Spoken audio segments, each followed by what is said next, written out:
Well, yeah, and there's not even anybody on bar me. So myself and Pete were on Keane Show talking about all things Manchester United and Newcastle. Oh, here he is here now. He's here at long last. So yeah, the two of us are here. Keane is going to join us. We'll bring him on shortly. And Rachel is in the green room, so we will bring her on. Hi. Rach, welcome. Thanks very much for joining. No problem. For those who don't know you or haven't seen you on Keane Show, for us Newcastle fans, tell us a bit just about yourself, how long you've been a Man United supporter, and kind of a little bit of history while we wait for Keane to join in, and then we'll get cracking with a bit of chat. Yeah, no problem. So I live in Manchester. I'm 26, nearly 27. Been United fan my whole life. My great uncle got me into it originally. He was a massive United fan, and he always used to teach me about the history and, like, you know, the glory and everything, and even the Munich air disaster. He taught me everything from a very, very young age.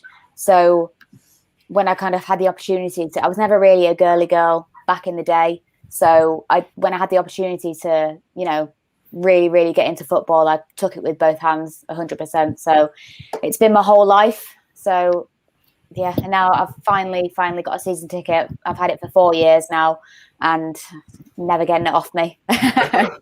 So unlike Keane, who's obviously just a plastic fan because he only goes every now and again because he's living in Ireland and moving house, you're a proper Man United fan. So probably a bit like Pete goes to more games than I do because I'm living in Ireland as well.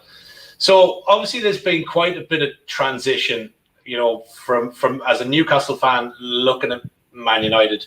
Mm-hmm. You've obviously, you know, Pete made a point on Keane Show, and probably the best manager ever, probably in the world, Alex Ferguson. You know, from a Man United fan point, mm-hmm. Obviously moved on. You then had obviously you've had other managers go through. You know, you've had Moyes, you've had Jose, and then to Ollie. Who seems to be getting things right. Here's Keane, so we'll bring him on. There he is. Do you know what it is? I knew you would run late. I knew he would run late. I don't know why we should have just gone 8:15, but hey ho. So obviously that transition of managers has happened, and we were chatting on the Weekly Armchair there, and Devil's Advocate. We were talking. It's probably time Ollie needs to win something now, because there has been investment in the team. You know, as much as the Glazers are horrible owners, as a Newcastle fan looking in, we're kind of like, oh, okay, really? You got Barney, you got Ronaldo. Are they really that bad at ownership? But obviously there's other varying reasons. But what's your view on it now, Rich? Is it time for Ollie to step up? Do you need to win? You know, is now, you know, with the addition of Ronaldo, do you have to win? Has he got to win something this season? And if not, is he done? Or what's your view on that? I think he has to win something this season. It's non-negotiable. And it has to be something substantial as well. I don't think the fans would take, you know, like the Carabao Cup only and then kind of crash out of all the other cups in fairly early stages. So I think a genuine mount for a title challenge. I don't think we'll win it this year, because I still think the middle of the park is where, you know, it's letting us down a hell of a lot. We've strengthened in the defence. We've strengthened our attack. We've had investment, like you said. There's no one is denying that Ollie now has been backed. Apart from the middle of the field, he's been backed. And in my opinion, there's no more excuses, no more room for error.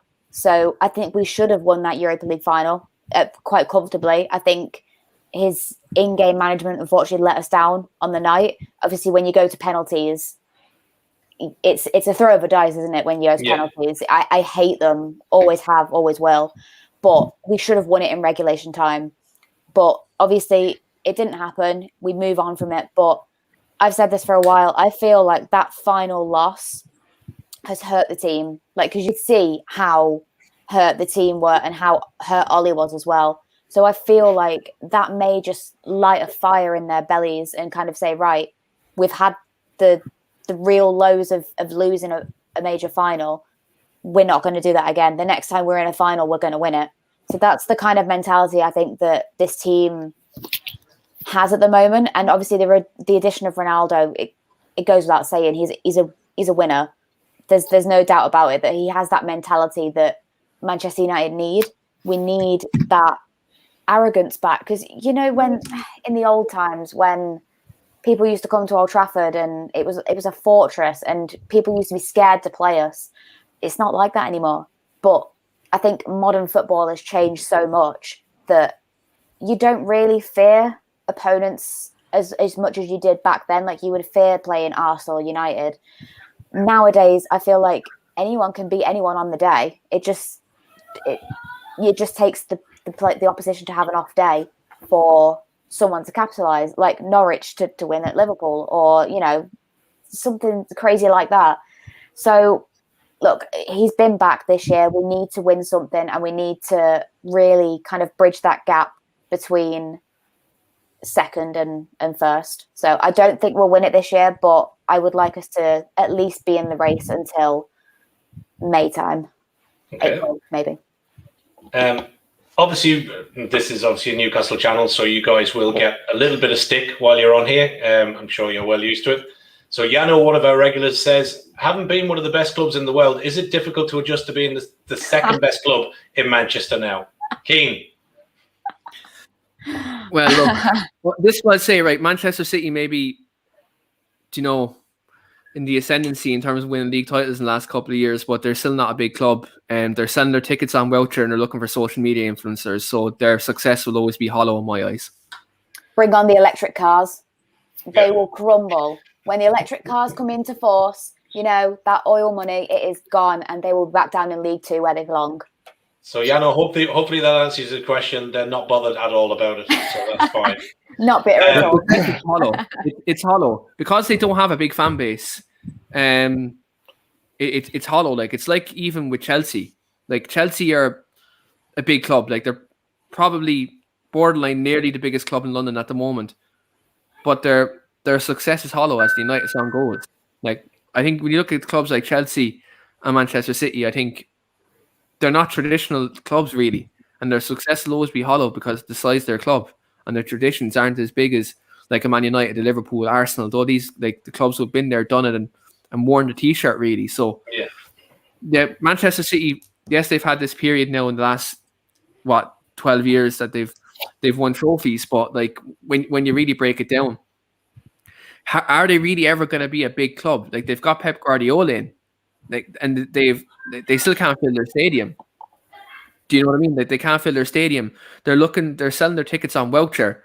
They're looking for social media influencers Emily, get up. They're looking for social media influencers to help build the profile of the club. Your football team should be building your profile of the club. Do you know what I mean? Like winning trophies should be building the profile of your club. That says it all on how. Like they may be winning trophies at the moment, but they're still a small club.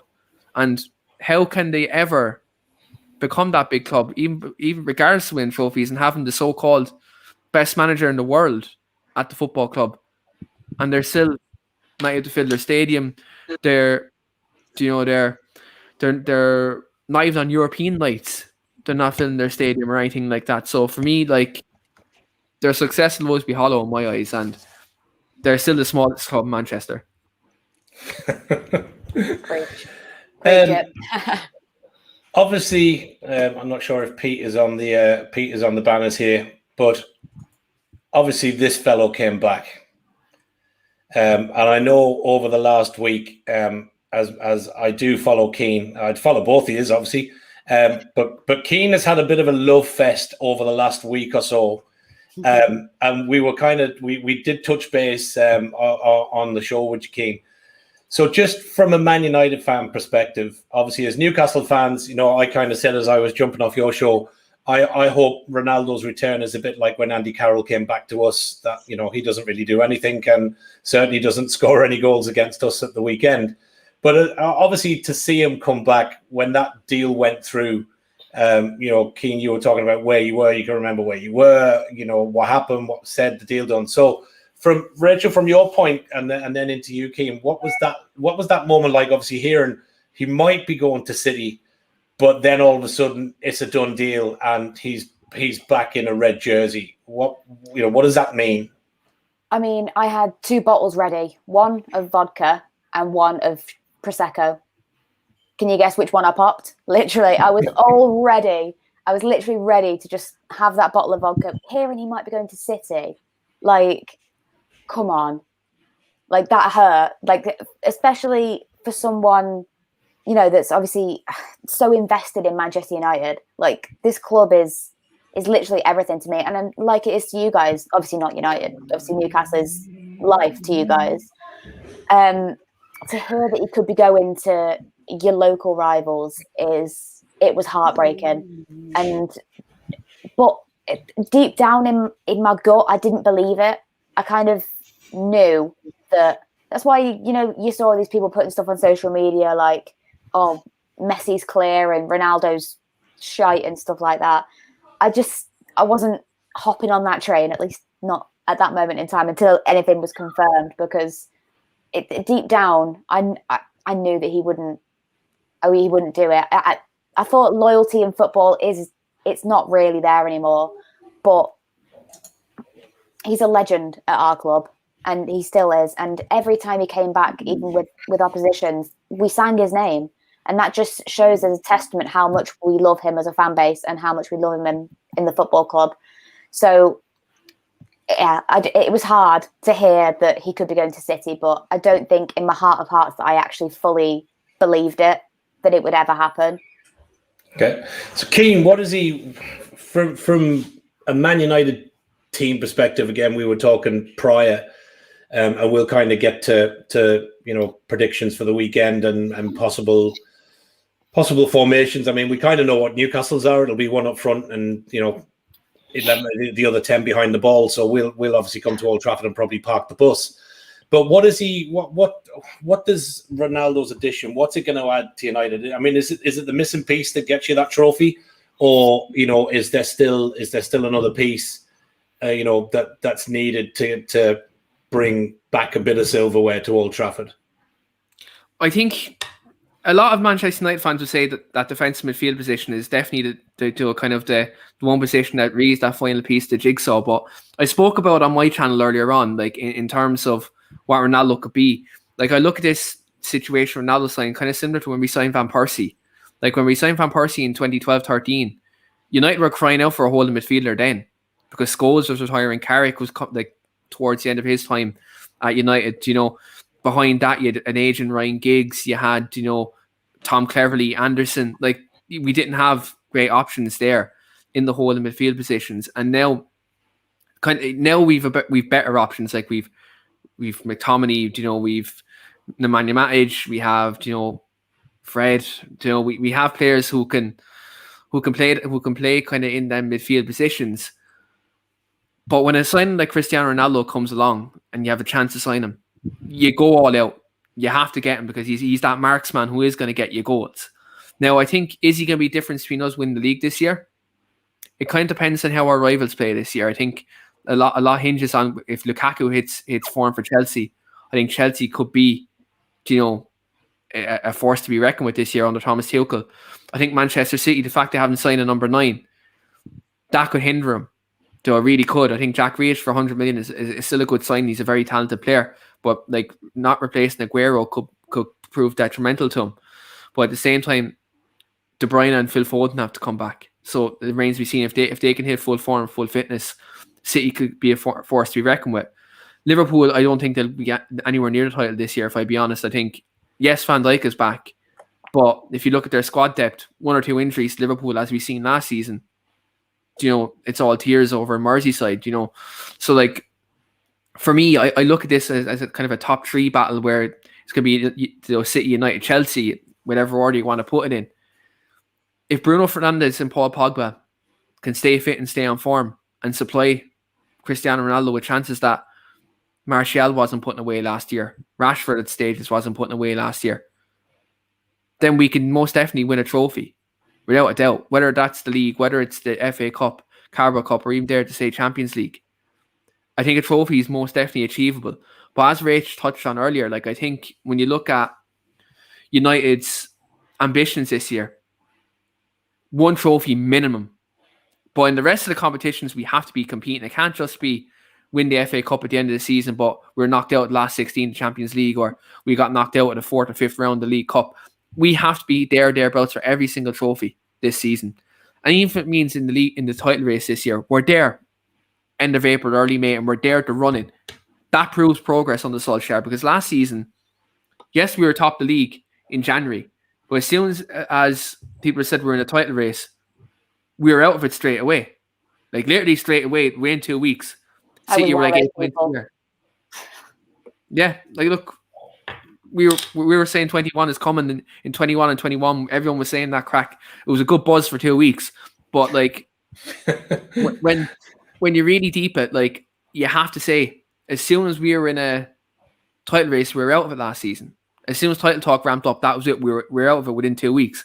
So I think you have to say United need to be in a title race this year, because you can't go from second to third and then not compete for the league next season. Especially when you're bringing one of the best strikers in the world.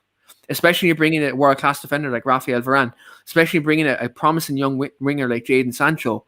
You need to be at a stage where, right, yes, you didn't get to that defensive-minded midfield player, but Scott McTominay is a very good midfield player.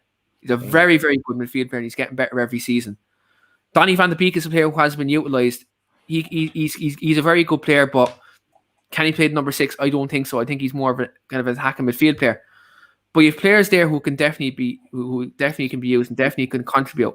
And when you have world-class midfielders like Paul Pogba and Bruno Fernandes, you have to be competing. There's absolutely no excuse for us not winning something this season, and definitely making progress in these competitions and being in the conversation. Because if you look at the last 7-8 years, we haven't been in the conversation for a title in a long time. And I seen a comment come in about what would be the worst case scenario: Liverpool or Man City win the league. Do you know, like, at the end of the day, we don't want to be looking at them win the league. We want to be in the conversation, competing with them win the league at the end of the day. So I think Solskjaer has done very well from when the point he took over. Solskjaer has done fantastically well in stabilising the football club, because when Jose Mourinho came in, we were in utter disarray. Like we had a very imbalanced squad. We had a lot of bad eggs in the dressing room. Ollie's done very well to clear them out, and a lot of overpaid players who were at the football club. He's done very well to clear them out and identify what he's wanted to get into the football club and where he's wanted to go. So I think Ollie has done very well in that respect. Yeah, and I think as a non, obviously as an outsider looking in, like we were talking about on your show, when I look at Solskjaer having come back in as manager, I think what he's done for the club is he's brought back that Manchester United philosophy. You know, he's brought back that way of thinking that Ferguson had, and what it means to be, you know, at Old Trafford, what it means to have a red shirt on with Manchester United on. Much like when we got Bobby Robson at St James's, we went from other managers to like Souness and managers like that, and we've had Pardew and look even down to bloody Joe Kinnear. But Souness, Bobby Robson embedded that philosophy again of being a northern lad, understanding what it meant to put a black and white shirt on, what winning and going out and trying your hardest meant to a Newcastle fan. And I think looking from the outside looking in, I think Solskjaer, when I listen to him in the post-match interviews and stuff like that, he's very much, and again, we spoke about this talking about Steve Bruce. We listened to Steve Bruce bigging up other clubs, and he hopes Newcastle could do well, but it'd be a tough game, and they're a great side, and I'm sure he'll do it this weekend. But then I would listen to the pre-match and listen to Ollie post-match and pre-match, and he's kind of, he'll tip a hat to the other team, but that's it. It's all very much his focus is on Man United, what's expected of a player, and I think that's been a massive change. But I think with the players that you've now got, with the addition of Ronaldo, as a Newcastle fan looking in, I think it's a massive, massive season for Solskjaer and that team, because I think now this season you have to deliver something, and I think anything other than certainly 1 or 2 trophies, as you said, being there at the end, I think will be considered a pretty dismal season with those players coming in. But it remains to be seen. One of the questions that we got a couple of questions there. We got one from Julie, if I can find it, and Gary Milliken. So very, very quickly, we won't get into huge, great depth. We did have a couple, but just as Man United fans, what's your again, as outsiders looking in, what's your take been on the whole fiasco without takeover with the Saudis, the Premier League? Just very quickly, Rach, what, as an outsider looking in, what, have you kind of listened to what's been going on? Do you think it's been fair, unfair? What's your view on it? I don't know the ins and outs of it, obviously, because I'm not that invested as you guys are, but I don't think it's fair. Is it that the Premier League are blocking it, aren't they? Yeah, at the moment, yeah. So yeah, it's not fair. You've got clubs like City that can do whatever the hell they want, literally with money, and their owners as well. It's not fair, and I think there needs to be a universal rule around who can take over what and what has to happen for the club to be taken over. So it's not fair, and I do sympathise with you guys because we know what it's like to have crappy owners. And Mike Ashley, my God, I pity you. I genuinely do, because he's not a very nice person at the best of times.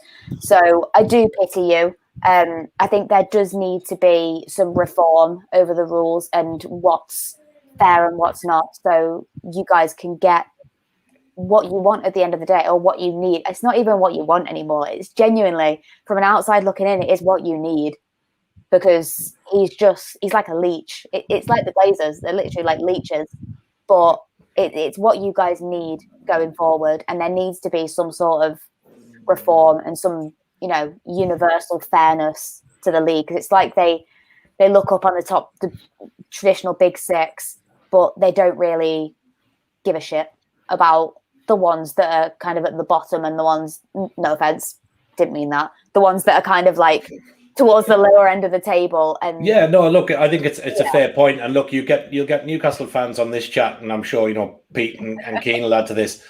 Obviously, as a Newcastle fan looking in, we're looking at, obviously, if you take the ESL as a prime example, Yes. Man United, Liverpool, Spurs, Arsenal, Tottenham, everybody, Club City, 6 break away. We see, as Newcastle fans, can't get a takeover, but then we see the Premier League only slap Man United with a 3 million fine. Pennies. We're looking at it and kind of going, hang on a minute now. And then listen, is there allegedly corruption within the Premier League? Who knows? Will stuff come out in arbitration for Newcastle fans? Who knows? Will we win the CAC case, anti-competition? Who knows?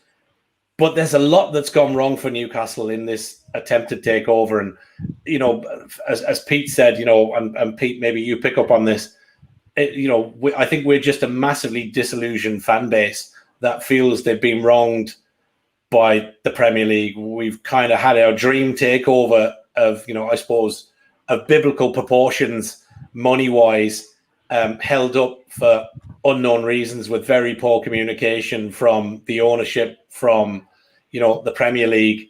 We're screaming out for a bit of transparency. And I think as Newcastle fans, and Pete, again, maybe pick up, I would just prefer the Premier League to come out and say, listen, here's the reason it stopped. Here's why there's problems. And here's what needs to be done to solve them. And then at least us fans can sit back and go, okay, well, now we know. Whereas at the minute, we're kind of seeing what happened with the ESL. Yeah. You're seeing Man City buy Grealish for 100 million. You're seeing Ronaldo coming back to Man United, Lukaku for 100 million to Chelsea. And we're going, what the hell? What do we have to do to get back to that table? So it is, I think, Pete, depressing to say the least. Two things for you, Pete, and I'll let you do some yapping. Obviously, as Rach and Keane looking in, and Keane can give a view on it as well.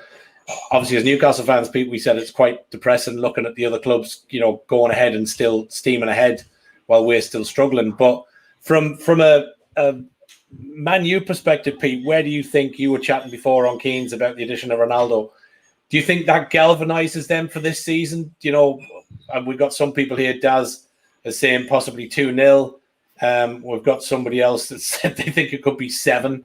Mad Marcus said 7-0 to Man United the weekend, setting the worst Premier League record. And we'll get to those. But do you think Ronaldo has galvanised them, Pete? Or where do you think this Man United team is from the last time we played last season? You know, where do you think that's at? I think he's the difference maker. He's the best player, in my opinion, that's ever played the game. And that's a pretty big statement. But for me, he is the best player that's ever played this game. Why? Because he wasn't naturally talented as a young lad.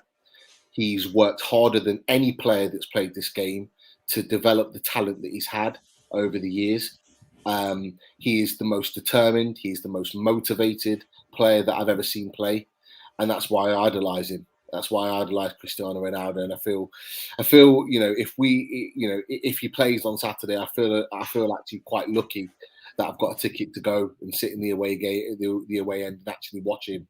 And I'll be honest with you, I'm not looking forward to our performance at all. I never do, because we play shit.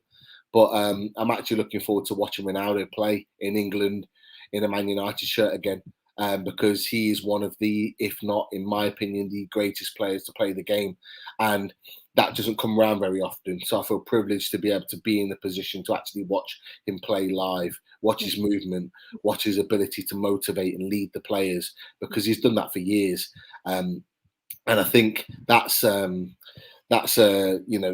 underestimated. Yes, Gary in the chat has said Messi. Messi is a team player. Arguably, Messi depends on the team around him in order to play the way he plays. There's arguments to and for that. For me, Cristiano Ronaldo has been to every tough league in the world, and won at every tough league in the world, and won major honours at every tough league in the world.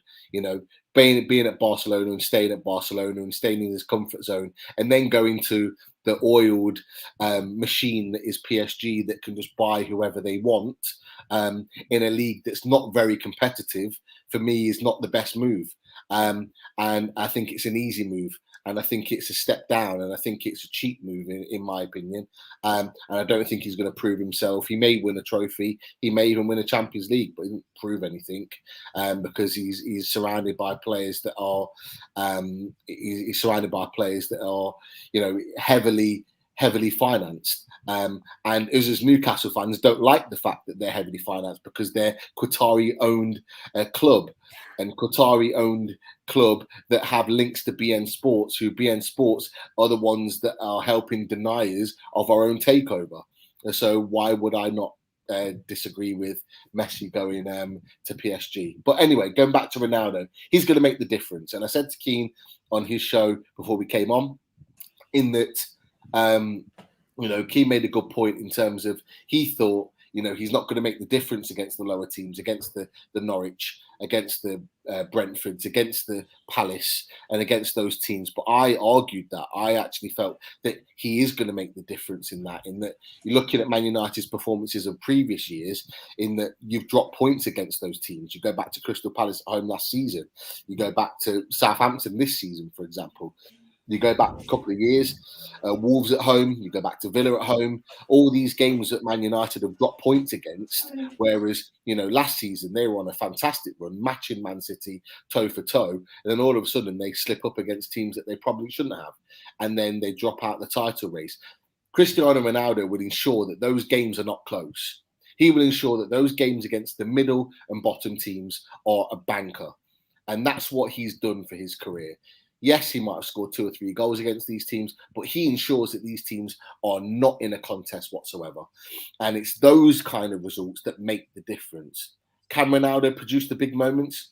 He spent his whole career producing big moments and the biggest occasions. And against Republic of Ireland, he's just proved again that he's still a big match player. He doesn't need to play well for 90 minutes. He was awful for 85 minutes, but he has the ability to pop up and win matches on his own. And for me, there is no better. And I think it's going to be a really interesting season. Is he going to score a load of goals? I think he'll probably get about between 15 and 20 goals this season, personally. But when you've got when you've got Martial, when you've got Rashford when he comes back, when you've got El Matador, Cavani, who I absolutely love as a striker, fantastic top line striker. If only he was a few years younger. And then you've got who I refer to as Gunwood, Greenwood, who is the best finisher of a ball I've ever seen. He's the best finisher I've ever seen in front of goal. He's outstanding. And you know, he doesn't need to score 20, 25, 30 goals because he's got guys around him that will put the ball in the net. We've not even talked about Bruno Fernandes. We've not even talked about Pogba.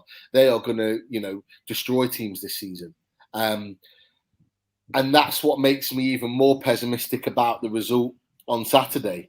And, you know, someone put in the chat 7-0. I wouldn't be surprised. I wouldn't be surprised if it's 7-0 because we are not a good side. We are not a good side defensively. We are not a good side in attacking areas. Why? Because we've got a manager that doesn't know how to put a team together. And particularly, he doesn't know how to put a team together away at one of the big six clubs. So it's going to be a really, really difficult night for, well, I say afternoon for us. But Ronaldo will be the difference maker, whether it's on Saturday or whether it's in the weeks to come. I can assure you of that. Hopefully, the weeks to come. As to Keane, then obviously the game the weekend. As a Man United fan, looking at the current Newcastle team, is there anything you're worried about with us coming to Old Trafford? Is there anything in the current Newcastle setup that, as a Man United fan, you're looking at going, okay, that's going to cause us a problem? That's going to be, you know, look, they're going to give us a game, or is it pretty much, you know, this is an easy 3 points for us this weekend? What's your view on the current Newcastle team and, you know, going into the weekend? Do you think we pose a threat at all, or like Pete, do you think it's just an auto hammering for the boys in black and white coming to Old Trafford this weekend? Nothing's a given in football. Like nothing's a given. Like you can't walk into a game and think you're just going to win because look, there's many times in the last 8 years post Sir Alex Reeve went to Old Trafford and expected to win and we drop points. You can't go in arrogant. You simply can't. It's happened as many times. I think set pieces, like Fabian, I mentioned, Fabian Schär has scored against us on set pieces before.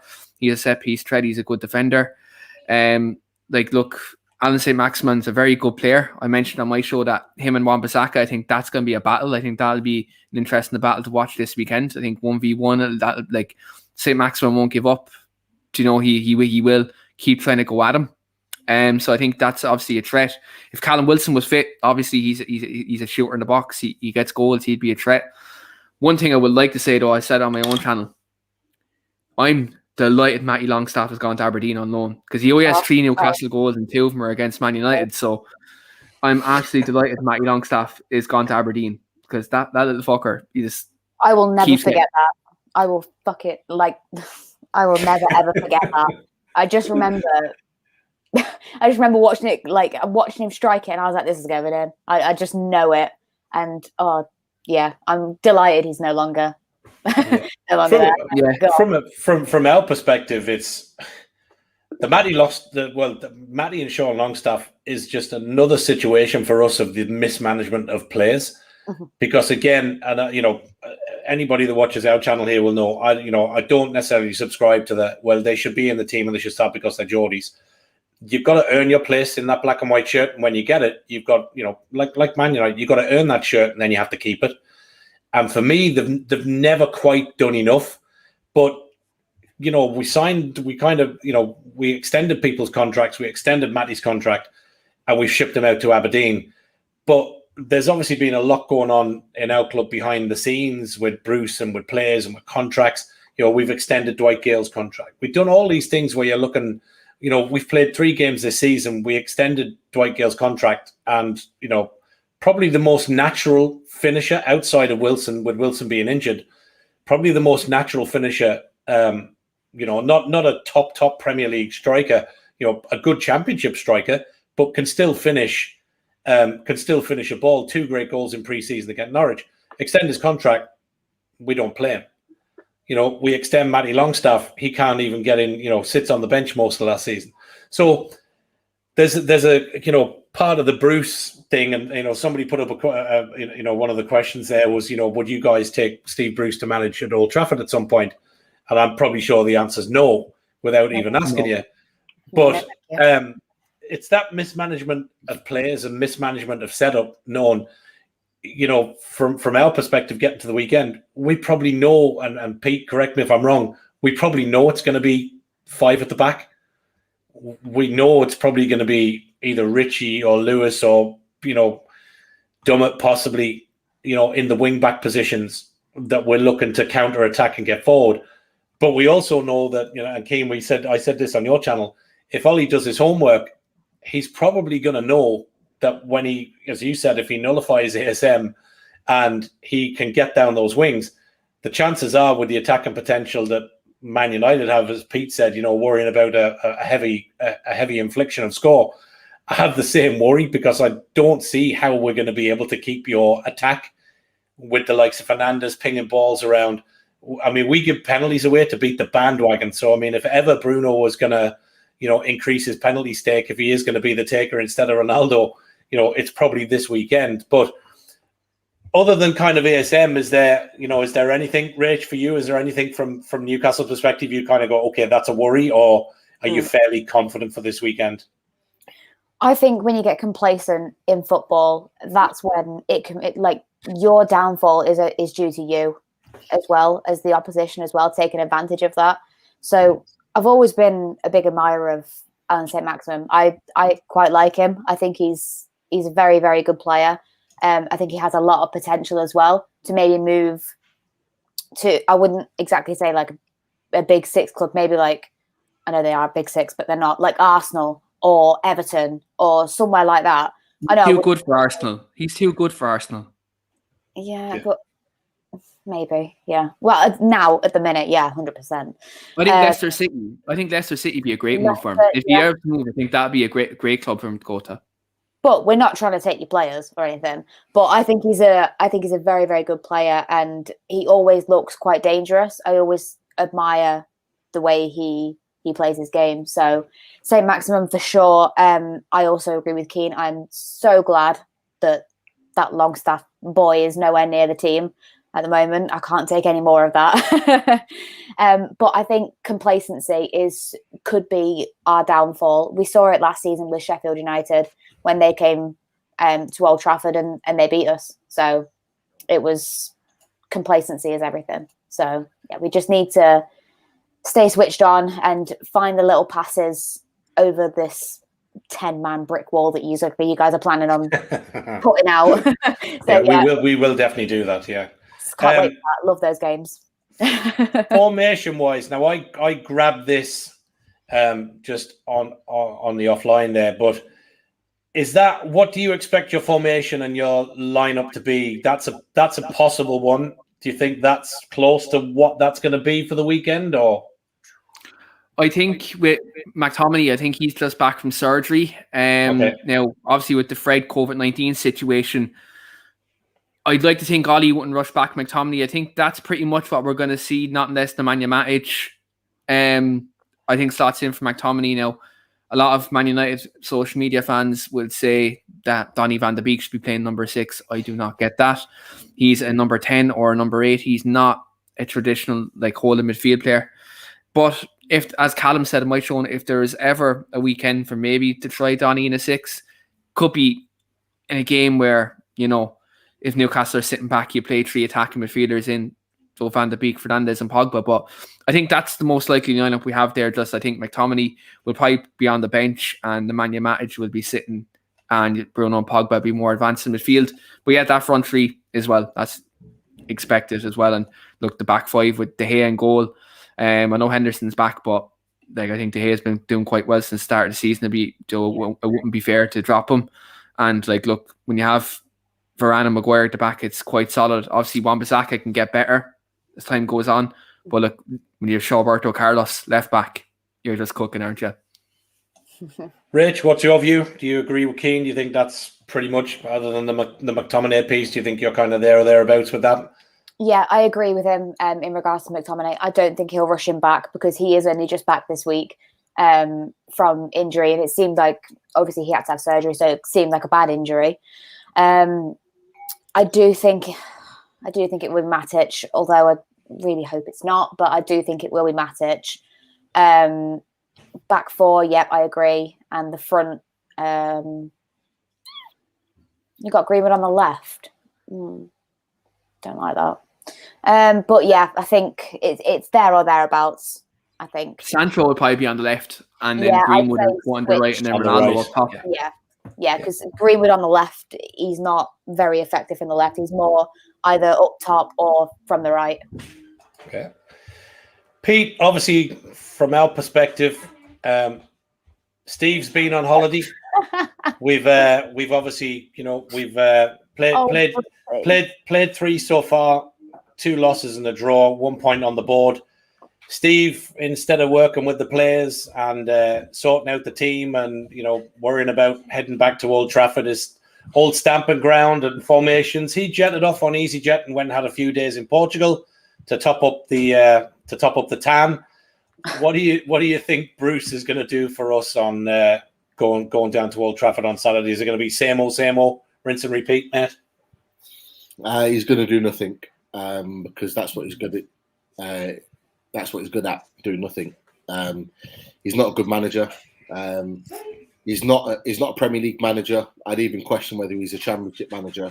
I think every Newcastle fan that's been watching the games over the last 18 months will agree with me from that point of view. He's going to do nothing. This is a trip back home on Saturday, in his opinion. It's a trip back to the club that he supports. He doesn't support Newcastle. He doesn't care about Newcastle. He is a Man United fan. That's where he had his most success in his football career. Fair play to him, but he doesn't care. So he'll see that as a bit of a homecoming, so to speak. And I distinctly remember the last time we played Man United at Old Trafford. At the end of the game, after we lost 3-1, he was walking off laughing and joking with Ole Gunnar Solskjaer, which really pissed off the Newcastle fans, me included, and rightly so. Because we were on a horrific run at that particular time. And he seemed to think it was all like fun and jokes. And he got seriously kind of questioned about that by some of the journalists. And then he had the audacity to get angry and pissed off at the journalist for questioning him about that, when it's their job to do that. And they were doing that on behalf of the fans. So, just one of a number of reasons why we don't want Steve Bruce at the club anymore. I don't think anything's going to change. As I said previously, we're going to go for a 3-5-2. He'll play the same players. He'll play the same system. He'll make the same substitutions based on what we're there. We've not got really a huge choice because it looks like Wilson's going to be out, although we've not had any confirmation about that. That will be, I imagine, tomorrow, where he's going to be asked a number of questions about the transfer window, about Wilson, about Fraser, about a number of other things. Almiron, because I don't think Almiron can play. Because even though he didn't travel to South America, Paraguay are pissed off because we didn't allow him to go to international break because he's their star man, and they needed him for the World Cup qualifiers. So in retaliation, they've contacted FIFA and asked for him to be not suspended, but not allowed, ineligible, if that's the right word, to play on Saturday. So he could be out. We've got Fraser out. He's in a protected boot. Wilson possibly out. So we haven't really got that many choices. And I'll be honest with you, the choices that we've got in alternative for those are not good. One of them, there's one side, is going to start the game. And you know what? If he scores on Saturday, Rach, Keane, you've only got yourself to blame. If he scores on Saturday, it's your own fault. Okay, because you've got Varane, who you paid 28 million for, that's probably worth 128 million, and you've got Harry Maguire, who's England's best centre back. There is no way that he should be scoring against you. So, we have a habit of letting people do that, though. Not less. I think I say not less there's a U-turn. Not less there's a U-turn in 24 hours, and they allow Fred to play Saturday. Then, if that's the case, Fred will probably play him in front of goal, and they'll probably score. I hope you play Saturday. That's the one player I really want to start on Saturday, because I know if he starts in that midfield, we have a glimmer of hope.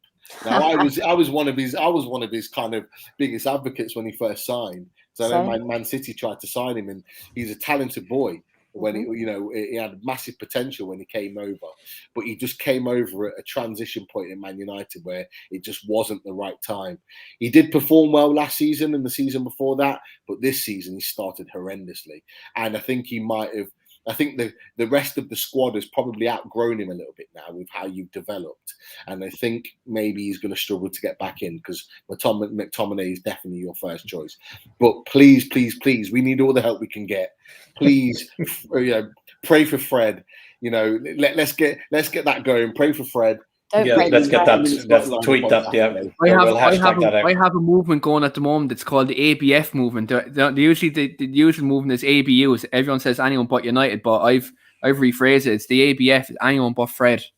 We'll hashtag it later on. For me, this weekend, this young lad needs to probably step up, because we're probably, I would imagine, him and ASM we're going to be heavily reliant on Willock. Will he get a goal? He's got all the attributes, but I think he's unfortunately he's in a team that just isn't firing, and I don't see that changing too easily. What we'll do before we go to predictions is we will just give a shout out to sponsors and stuff. I know on away day and Loaded Mag, I don't know, did we do Centre Isle do you do Centre Isle on away days? No, but we can tonight. Yeah, we'll give him a shout. I changed the logo there, but hang on, I have one somewhere. I probably don't have it. Centre Isle, who have been sponsoring Loaded Mag pretty much for a good while now. Bruce and the guys, they've got a place Central Station right in the heart of Newcastle, selling fine ales, IPAs, kind of distilled gins, and all flavours of northern drink. If you do by chance get up to St James's in the return leg, pop your head in there and grab yourselves a few cans for the trip back down. Just tell Bruce we sent you, the boys from Loaded Mag, and they'll look after you. The other thing we will just mention, which I'm going to flick through things here just for kind of up and coming. We may have another show tomorrow night, so depending on who is free, Loaded Mag, Friday, 8 p.m. Keep a lookout on Twitter for that. We'll let you know if that's going to take off. I think we're 90% there, Pete, that we're going to run one tomorrow night. Yeah, should be. I'll confirm that tomorrow, but yeah, should be. So that will be that. And then this day, next week, on the 16th, we will be doing a special Loaded Mag with our special guest, Steve Behrall, who is head of the Newcastle United Foundation, and we'll be talking about everything that the foundation does in the local community in Newcastle.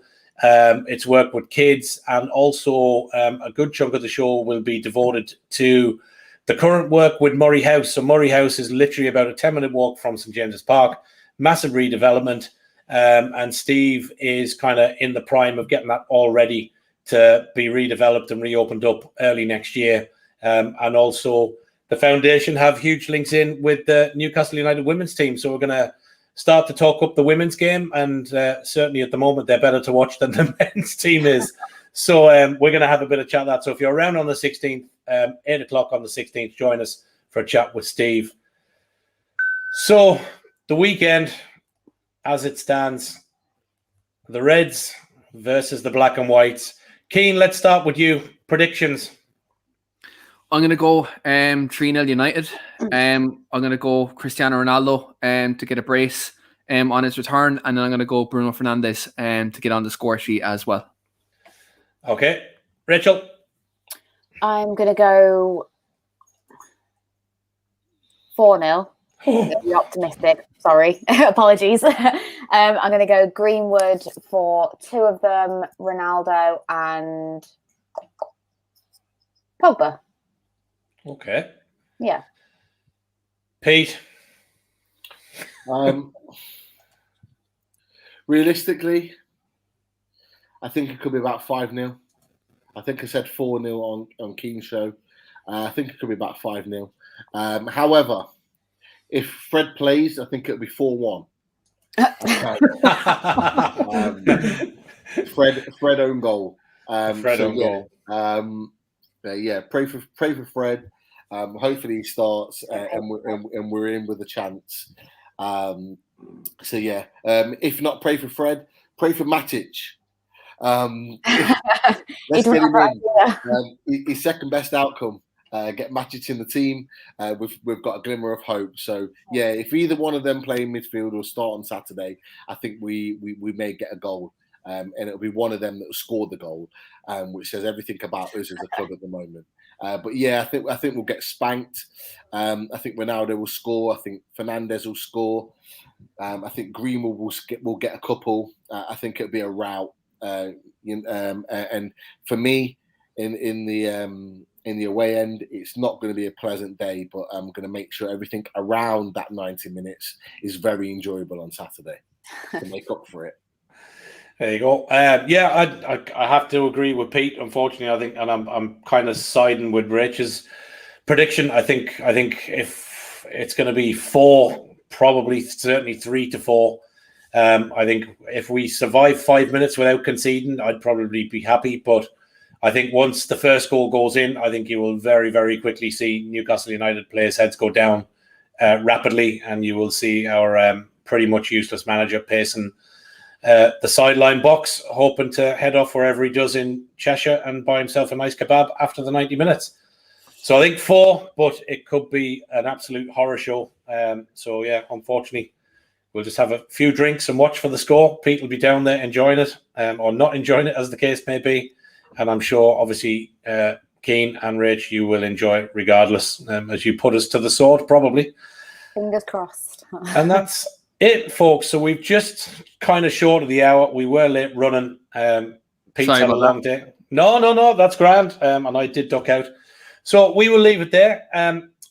Keane, do you want to give just a shout out to your channel, folks who obviously we've got mainly Newcastle fans on here watching, but look, give yourself a shout out. Where can people see you? Same with you, Rich. What's your Twitter handle? Where can people follow you? They are, I would just say, even though they are Man United fans, both their Twitter accounts are really good. Keane's channel, it does some really good stuff. And if you do just genuinely like football, they both have really good opinions on the game. In particular, probably harder for me and Keane watching the Irish team, but give them a follow. So let people know, Keane, where can people follow you? Where can they find you on YouTube and stuff? Yeah, so you can catch me and Rach over on the Weekly Armchair Sports Talk podcast. We cover all things Manchester United over there, but we actually do cover all things Premier League as well. We have a full Premier League podcast called the Talk League podcast, which covers all 20 teams in the Premier League. We also have the London Lowdown, which we do have Arsenal, Chelsea and Tottenham fans speaking about their clubs every week. And also we've Three Devils in the Gooner, where Rach hosts, where she hosts Man United and Arsenal fans, which at the moment, if you're an Arsenal fan, probably, it's not the best of times. But nevertheless, it's always good civilized conversation over there and always good views. So do catch us over there at the Weekly Armchair Sports Talk. And you can catch me on Twitter at Keen_Franey if you do want to see some Ronaldo spam in the next couple of days. Yeah, I can vouch for that over the last 7 days, yes. But it's good. Rich, what about yourself? Obviously, Keane's kind of said where you are on the channel. Twitter handle, where can people find you if they want to give you a follow and listen to all things Man U? You can follow me at RachMUFC7, just down there on Twitter, on the Weekly Armchair Sports Talk as well. I do also, if we've got any basketball fans in the chat, we do a basketball for the NBA podcast, talking about all things NBA. That's currently not running at the moment because it's off season and there's nothing really to talk about. But once the season picks up again in October, we'll be doing regular shows about the NBA. So if you've got any fans in there, head over there as well. And yeah, you could just catch me at RachMUFC7 if you just want some positive Man United stuff. I don't do negativity anymore. I'm bored of it. So yeah. It's always. And Gary, I will oblige to Gary's request. Sunderland are shite. Yeah. That is true. Yeah. Well, at least, that's one good positive for tonight. Well, look, we'll leave it there. We won't wish you luck for the weekend. As I said, I hope Ronaldo's return is much like Andy Carroll's when he came back to us after the weekend. And then when we play at home later in the season, he can do what he likes. But other than that, listen, best of luck for the season. Time for Ollie to deliver. And yeah, listen, feel free, if Ollie doesn't work out, to take Steve Bruce. We will happily put him on a train from Central Station and send him your way. So, look, from all of us here on Away Days, as part of Loaded HQ, thanks very much for watching. thanks very much to Keane and Rachel for coming on, and from myself and Pete. Thanks very much. We'll see you tomorrow night on Loaded Mag and over the weekend when we dissect probably a horror show. So we will see you soon. Thanks very much. That's us out. Talk soon.